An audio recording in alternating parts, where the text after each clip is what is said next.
Hello friends, welcome back to the my new video guys and my YouTube channel. Today friends we are going to talk about guys how can we disconnect earphone to our phone. Guys, you have your neckband earphones and guys you want to disconnect to your phone, so how can you disconnect? In this video friends I am going to show you guys. So before starting video friends, first of all go and subscribe the channel, click the bell icon. So guys, now we will start video friends. First of all open your phone setting guys and scroll it. Friends, you can see more connection setting, tap here. Then guys click on your phone Bluetooth setting guys.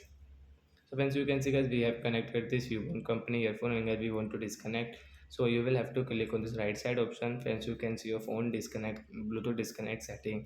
So friends, you want to disconnect guys, you can disconnect from here. So if you click on disconnect option, earphone will disconnect to our phone. So guys, you want to connect guys, you will have to connect. Then guys you will have to click on your earphone name, it will connect automatic. So that's it guys, thanks for watching the video. Bye bye. And before going, please go and like the video.